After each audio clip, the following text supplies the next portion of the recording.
It's a thing you can see. It's an actualization.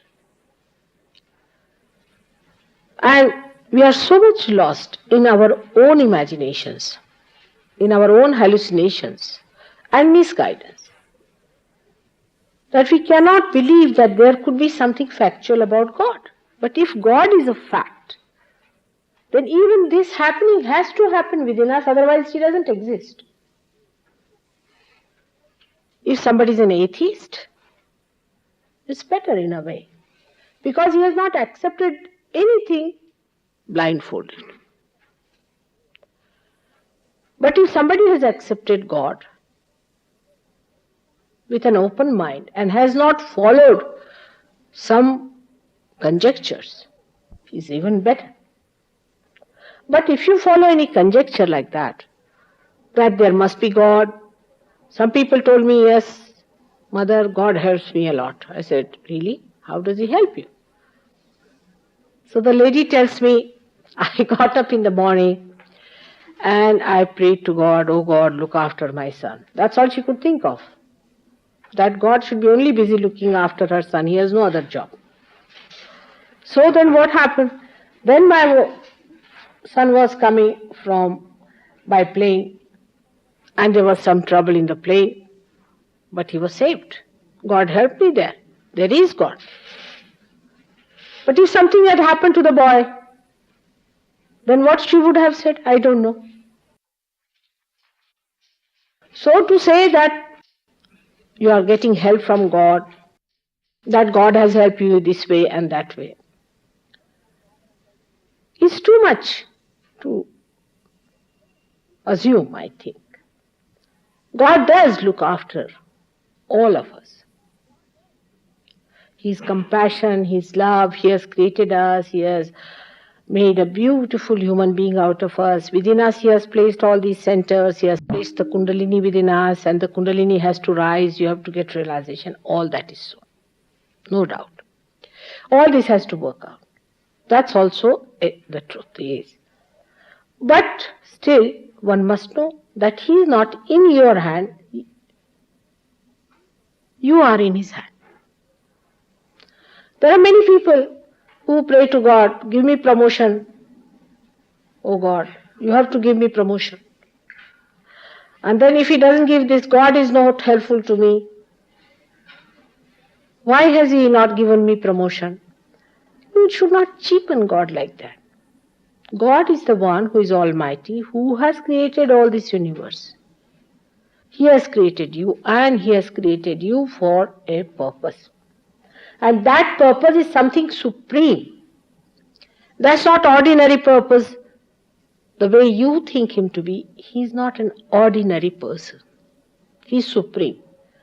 And He will give you something that is supreme. Supposing you go to see some king, He will not give you 1p, will He? He may give you a diamond. But if you want to ask anything from God, then you must ask for the supreme.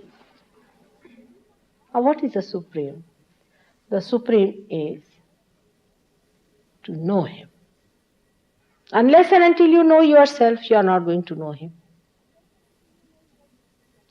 He has placed within you that instrument by which you first know yourself. Once you know yourself, through yourself you know Him. But the first important thing is that your attention has to be on Him. There's a very different thing to have attention on God and to have a blind faith in God. These two things are absolutely far apart. To have faith in God means, I have already told you, all the silly things we do in the name of faith. But to have your attention on God is to ask, when am I going to be myself? When are you going to accept me as a citizen of your kingdom? When are you going to use me as your instrument, O Lord? This should be your attention. If your attention is like that, and if you are really of pure nature about it, it will work out. It works out. This is the only thing that is needed in Sahaja Yoga, is a clean heart. To ask for it, to desire for it. Those who have been ardently asking for it, they might have been misguided, gone to wrong paths, they have done mistakes, they might have committed sins, whatever it is.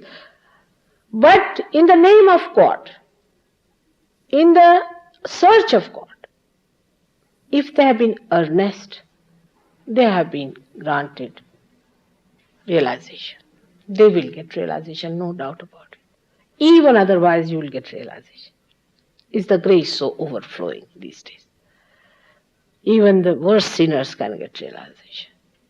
But how to retain it and how to ascend is then your responsibility. So this is for the newcomers today, because to go into all the chakras and all the centers is going to be too much. These people have already printed about all these things. But today, as there are more Sahaja Yogis here, I have to tell something important about their becoming. Already I have spoken to you about becoming. But today we have to understand one thing, that the essence is within us. For example, innocence is absolutely pure. Within us it is absolutely pure. In its own form it is absolutely pure. But when it is reflected through our medium, it gets soiled. The way you are, the way you express it, it gets spoiled. If you are a cunning person, the innocence cannot be manifested. It cannot be manifested. Your innocence, whatever God has placed within you, is completely darkened because you cannot reflect it back. There is no manifestation about it. Why it happens? If you are pure, if you are all right, the innocence is all right, then why it is not manifested through you? Why this cunningness can stop that innocence? Or any other essences that are within you, which you know, which exist on different chakras. We must think about it, why it happens. That even after realization, we cannot properly manifest our innocence, our primordial powers which are within us in absolute purest form. Why? What happens with us? The trouble is with our attention. When you became human beings, you were given full freedom to put your attention onto anything you wanted. Say if you want, you can put your attention onto any subject. Say, I receive a telephone call. So I put my attention to it. Now I can go on identifying with it, thinking about it, all my attention will be enveloped. And I will not pay attention to anything else that is happening. The attention is so mobile, it has no base, as if the whole thing like a jelly goes and gets attached to a thing. Today I received a letter from, say, Manila. And it's a funny letter to me, I must say. The lady writes to me that my problem comes from Mr. So-and-so. All right. What is your problem is that I have fallen in love with him. But he has fallen in love with another woman. He sends all the way to me this letter. And I am just very unhappy, mother. What am I to do? All my life is wasted. I don't know what to do with myself. I'm just lost. He's left me. That woman has played tricks and all those things, etc., etc. All right. So I just thought, look at this woman. Where is her attention? Is this the meaning of her life, to waste for any man who doesn't care for her? She has no self-esteem. Why doesn't she understand that God has not made her to waste her energy on these useless things? He has made her to enjoy life, to enjoy herself. Instead of knowing herself, why is she worried? Even if she marries such a wretched fellow who has run away with another woman, is he going to love her? Its rationality also can tell you that this attention that she's wasting, she's crying, weeping, she said, I'll get tuberculosis. She will. If you waste your attention on foolish, nonsensical things, what's going to happen? So, this is how we put our attention onto absolutely useless things. Sometimes on to very depraved things also. We may put our attention to anything that we think requires our attention. But do you have your self-esteem? If you have, then where should be your attention? It should be on yourself. Where is yourself now? It is God Almighty. Is a part of that great primordial being. Your attention should be on that. After realization, your attention should be in your heart, on your spirit, which is the part of God Almighty. If your attention is on your spirit, you will be amazed how your attention will act. You see, like a jelly which is attached to a point, it may little bit get disturbed, again it will settle down. Again it will get little bit disturbed, it will settle down. It will not hang on to any point and will not bother you. So to put all your senses properly, first of all, put your attention to your heart and to your spirit. Because that's your absolute point which you have discovered. But it doesn't happen with many people. The trouble is, when Kundalini rises, she gives two kinds of experiences. One is called as Shambhavi, another called as Shakti. Shambhavi is the feeling of the Shambhu, is the Shiva in the heart, means God Almighty. But the other is Shakti. Now with Western people it is the other. Because you know your problems. You have used your powers for all kinds of ramblings in your mental efforts. Everything will sit down, all right, let us discuss realization. What are you going to discuss? What are you going to discuss about realization? Did you get your realization by discussion? You have to meditate. You have to go within yourself, see your growth, work out within. You cannot talk about it, you cannot discuss it, you cannot argue about it, it is within. Because of these ramblings, we go up to the Shakti point, but Shambhus we do not reach. But in the East, where people are not that much intelligent, that well educated and sophisticated, I would say, simple people, it goes just there. And they just enjoy. If you show them any book written about Sahaja, for example, Gregor's book, they'll say, Mother, we don't want it to read, we don't understand it. They are just there, they are now there. What is there now? It's flowing through our body, everything we know, it's there. Why should we bother about these things and all the controversies and dogmas and what are the churches have told you and why they have failed and why this religion has failed? Who is bothered?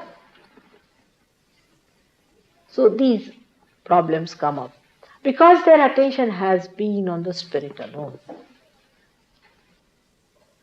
Simple people have that capacity. So now, forgetting everything else, all your intelligence, all your books and education and all that you have had, forget it. And just put your attention to your heart, where lies the connection with God Almighty. If your attention is there, you will be surprised that your attention will be stabilized. Not only that it will be stabilized, but the source of joy is that. And you will start feeling that joy. In essences, even the primordial master's essence, which is called as Guru Tattva, is absolutely pure. Now, most of the Sahaja Yogis who are here are very great Sahaja Yogis, and I salute to them. But they must try to put their Guru Tattva all right. Means their manifestation of Guru Tattva will be always affected by their own ramblings. So they have to work very hard in the beginning to put it right. If you do not want to be of that level, it's all right, you can go ahead, it's all right. But if you really want to do it, then you must know that after realization you have to work hard. Before realization, I will work hard. Even after I have to work hard. What to do? You know that. I have been working very hard, even after realization. But if you want to cooperate and help yourself, then you have to put your attention in such a way that every problem comes in, you go to your heart, not to your brain. Any question comes in, go to your heart. There resides the blessings of God. And you will be surprised how it will be solved. That's why I said go into thoughtless awareness. That is the quality of heart, because heart doesn't think. You go to your heart means you put your attention to your spirit. Now, if you become a guru, for example, as a Sahaja yogi also, supposing you are a guru of Sahaja, you are, most of you, because the Kundalini moves under your hands. You have so many powers, you can raise others' Kundalini, you can give realization to people, and you can find out the problems of other people. You have cured many people. I agree, you are great people, no doubt, great saints. But to go further, to perfect yourself, we have to understand certain points. That Guru Tattva itself can be manifested best if the Guru himself realizes the responsibility of being a Guru. For example, a Guru is still, say, smoking. He cannot become a Guru, even after realization. Because his disciple will also smoke. So Vishuddhi will never be alright. Supposing this Guru is so much worried about money matters. Say attention is still hanging on, because this is like a jelly, I said. Still certain ramblings are there in money matters.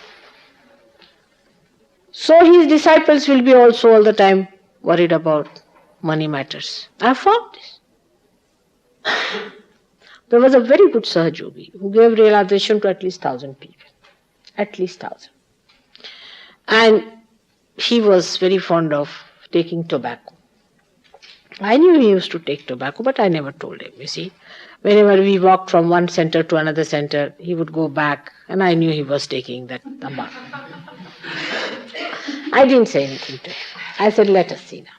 But Sahaja Yoga is a wonderful thing. It's a great character. So one day, he came and told me. I said, if I tell him don't take tobacco, he'll say somebody must have told me, and there will be a big guesswork going on. Who has reported to mother? Why this has happened, that has happened. So I just kept quiet.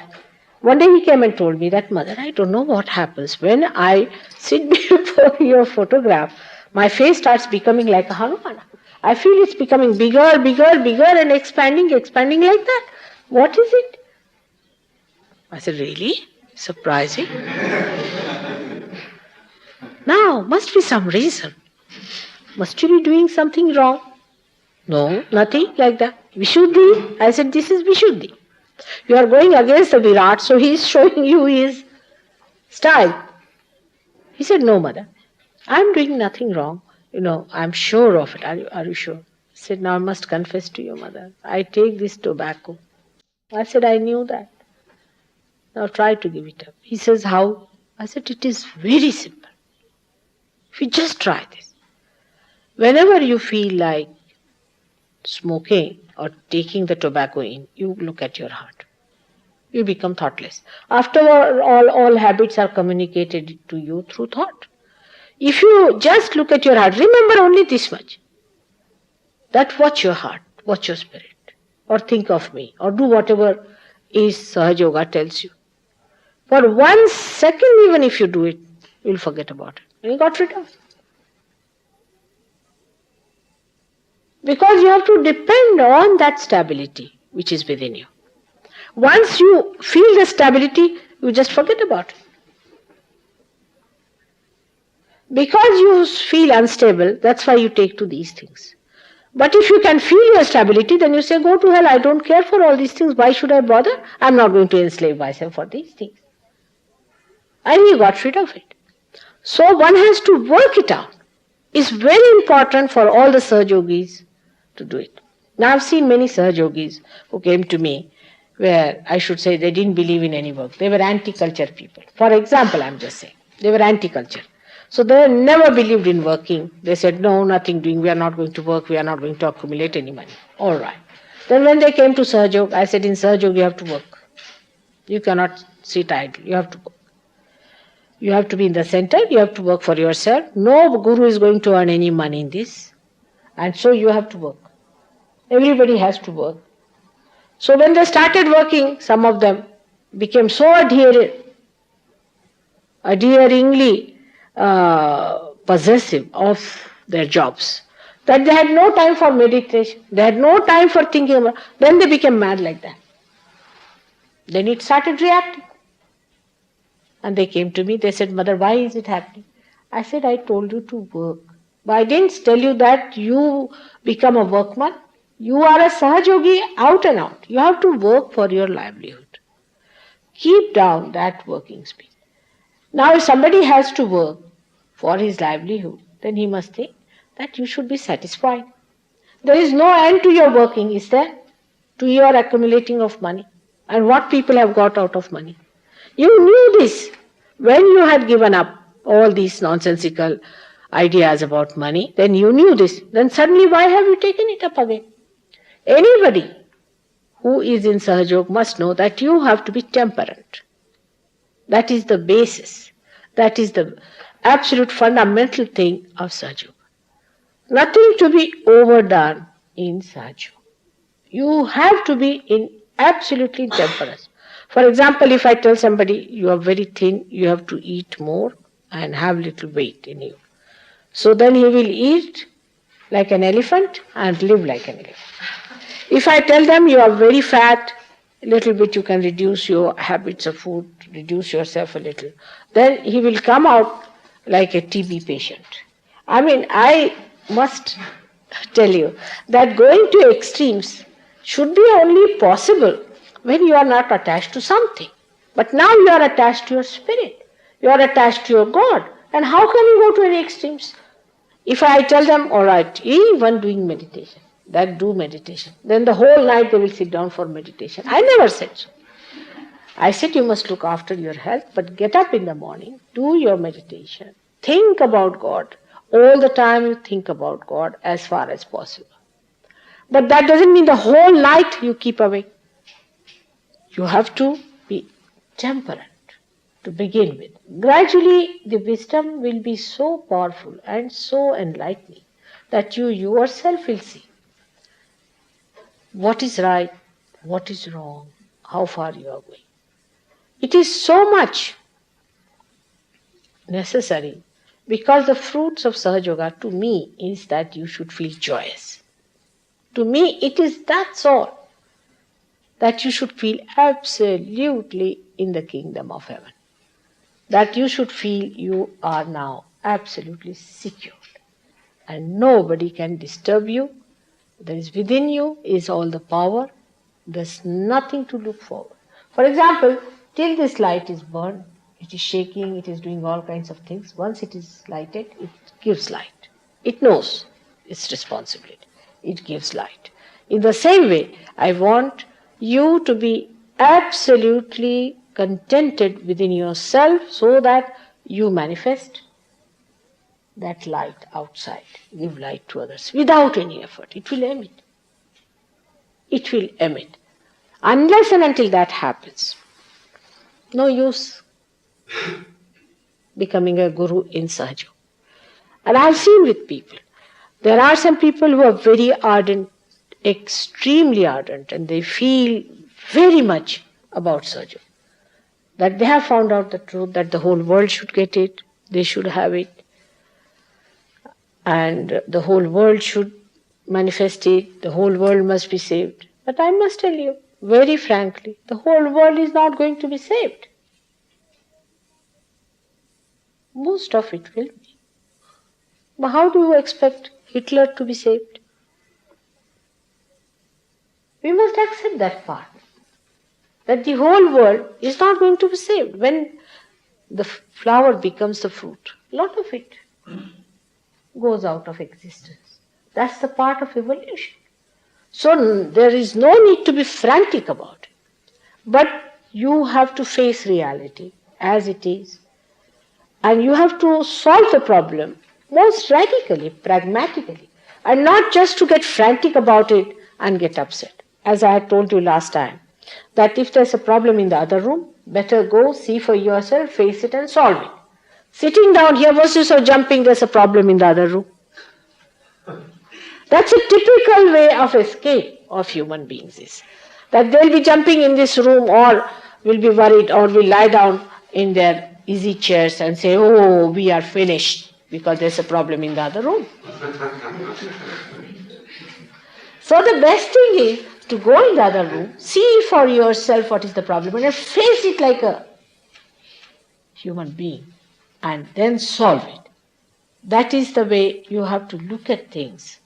Once you start facing it yourself, the whole thing, you'll be amazed how powerful you are. Because you have not used your power so far. Any problem comes in, just face it yourself. Unless and until a ship is put to its test in the sea, how will you know how far it is seaworthy or not? In the same way, after Sahaja Yoga, you test yourself. Let's see what happens. Let's see what happens. And you'll be amazed at your own powers. Actually, people have faith in Sahaja Yoga, no doubt. But they do not have faith in themselves. This is what I'm telling you, that you must have faith in yourself. You have got realization, no doubt. You are realized souls, no doubt. I say you are. Even if the king comes to me and says, I'm realized, I can tell on his face, no, you are not. But you are realized soul.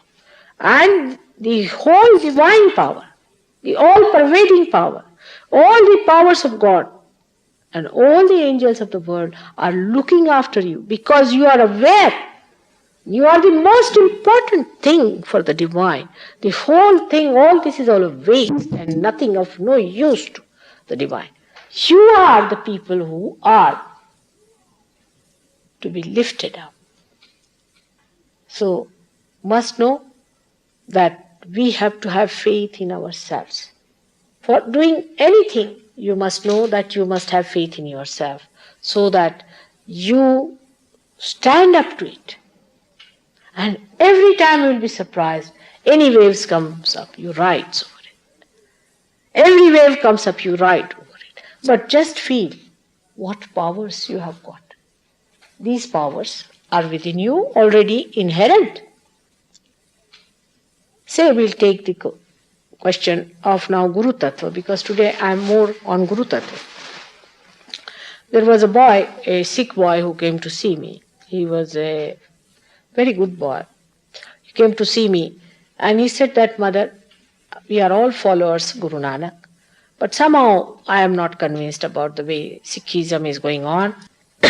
And Kabira has said in our Granth Sahib that you should get your realization, and I haven't got it. Then how long are we to go on taking the name of God? And I was surprised at his alertness about things, that you have to have the experience of God. I said, all right, it's a very good idea. And he got his realization. He's a young boy, very young boy. But when he got it, just like Eureka, Eureka, he went to his people. He told all the Sikh people, what are you doing here? Come along. There is a way, what Nanaka has said. There is a way to get it. Why don't you get it, all of you? And he brought so many. And he used to speak. People said, Mother, we could not believe this boy could speak.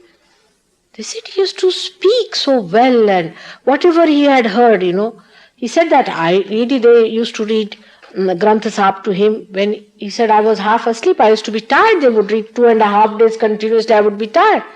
But somehow all these things that they read, they came to me. And he would recite all these poems and everything, and he was telling about how Nanaka was saying about Sahaja. People were amazed at his things. And so many Sikh people came to me because of his own father, mother, everybody. This is what one has to do. If you really care for other people also, you have to go and tell them, this is not the way. Find the real. Find the real. Now the time has come for us to get something. We have been praying, we have been going to churches, we have been going to temples, we have been doing all this. Now why are we doing it? But they get so much used to it that you tell them now stop, you have done quite a lot, now you have your thing. They'll say no, we'll still do the same thing. It's a matter of habit.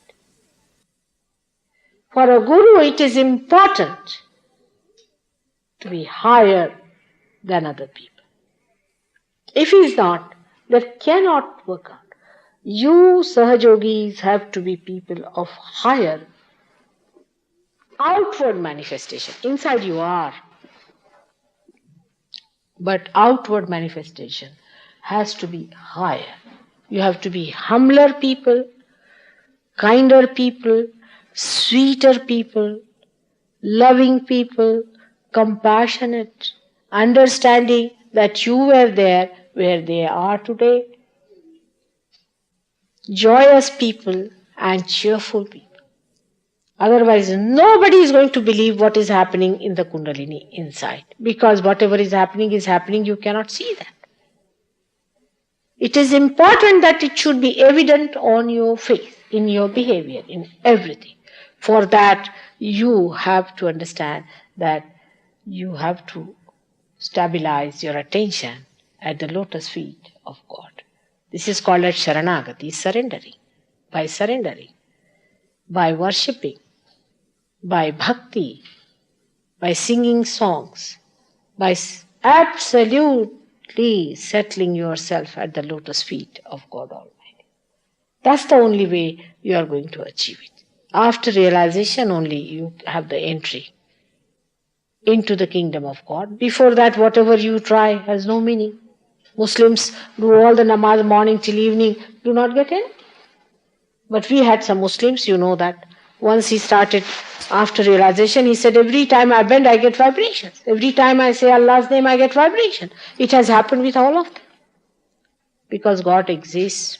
He is there. It's a fact. And the time has come for all of us to feel Him and know Him. By the way, I went to Russia. And the experiences of Russia, the whole thing I won't be able to tell you just now. But one thing I'll tell you about that. That when I went there, they said, we are also giving all freedom for people to worship. So I went to see a church that was there, a very famous church they have got, where there was one Segri gentleman who started the church and all that of the Orthodox. Who is hearing there? Orthodox Christian church. And I was quite amazed because the chief man there was the bishop and all that. He came to see us and receive us. His Kundalini was absolutely frozen. And I was looking at all that, and very simple Russian people, men and women, were there and praying, and there was some lights they had put up and all that. So I also put up a light there. All the lights started shaking. Then my husband said, why did you put up a light when you did not believe in it? I said, I did not believe in that gentleman, but the light, I believe in it. And you see, I was amazed that this man was talking as if he was God. Actually, that's the way he was talking to me. And he said that our government has allowed us to follow this path and this and that. Now when I came out, one of the gentlemen who had invited us, he told us, what do you think about it, Mr. Srivastava? I said, I am not going to say anything about it, but what do you think about it? He said, don't you think these are all silly people? They are doing no work. There are 80 monks, they are black colored, they are black and white. The white are supposed to work and the black do not work. And these people do no work, they are parasites, they are sitting here, they are doing no work, and these poor Russians who are there, Russians are not that poor as we think them to be. They save their pocket money and give it to this institution to be run, and these 80 persons are saying that we are praying, we are doing this, and they are just doing no work and sitting there. We have allowed that. But do you think there is God in this place? No, I said, God is everywhere. I said, you really believe in God? I said, now this is the mistake you have committed.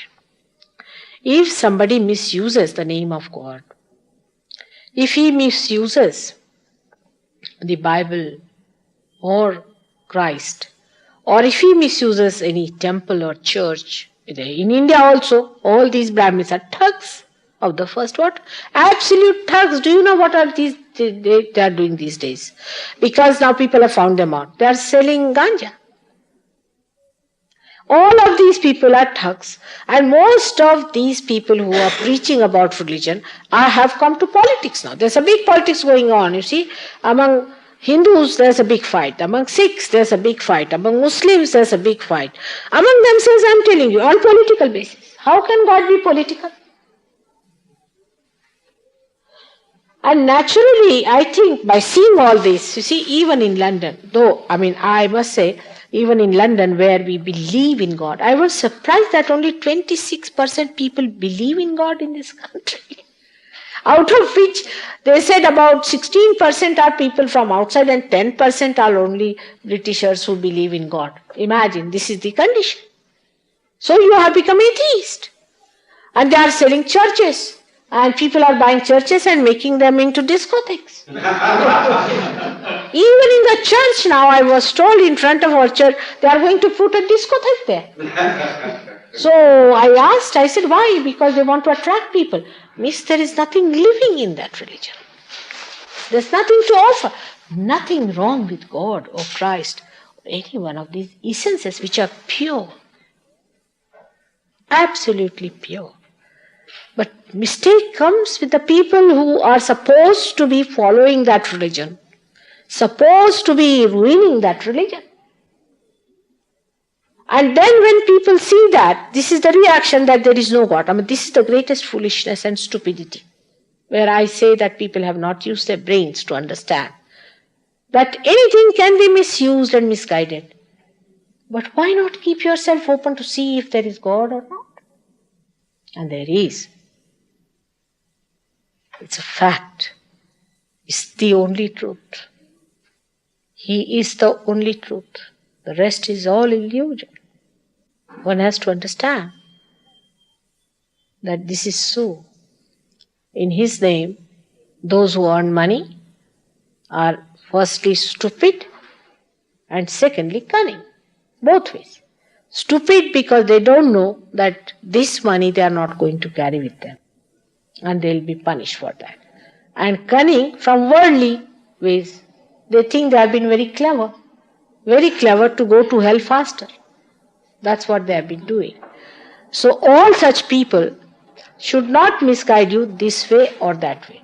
For example, they should not misguide you to say that there is no God, because these horrible people are talking of God, they are telling about God, and how can there be God? If these people are the followers of God, then there cannot be God. This is one way of looking at it. Another way is to blindly follow these horrible people and not to see that they are horrible. How can they be godly? To confuse both these things, I think, is not wise. But to see that there is God and that you are the one who must get the experience of God. And you have to aspire for it and ask for it, for which He is working out Himself. He is anxious to do it much more than you are. A little cooperation, little hand, just to be put into His hand, who is standing in the boat to pull you out. Just a little cooperation and little patience with yourself and faith in yourself that God has created you in His image so that you may receive His complete blessings in His compassion and is His love. Thank you very much. May God bless you.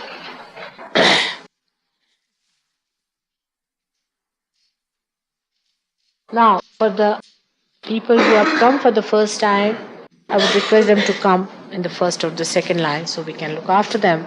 And the rest of you, please put your attention to your heart. It's all right, you sit down. Those who have come can come further on. How are you, David? Happy to be here. Happy to be here. What did it say? Happy to be here. Happy to be here. I am also very happy.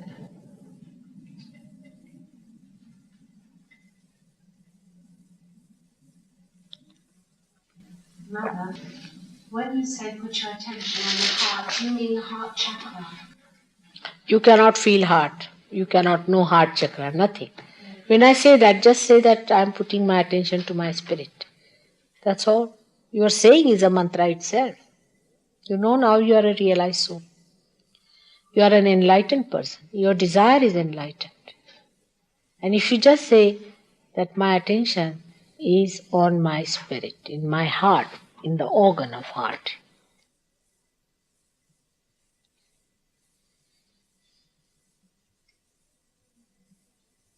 See, now whatever you say has a meaning. Do you understand? Whatever you say is enlightened now. There's a light in it. Only thing is, if your attention is not all right still, then the light is still dim. You feel in the dim light to see half things, but you do see. But if it is a bright light, you can see it very clearly.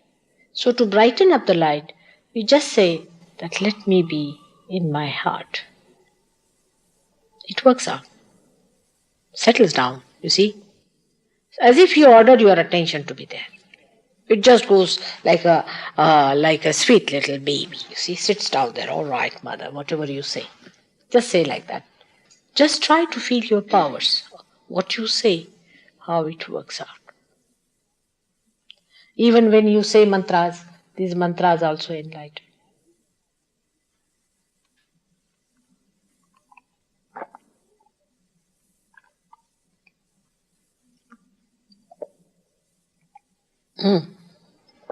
Any other question?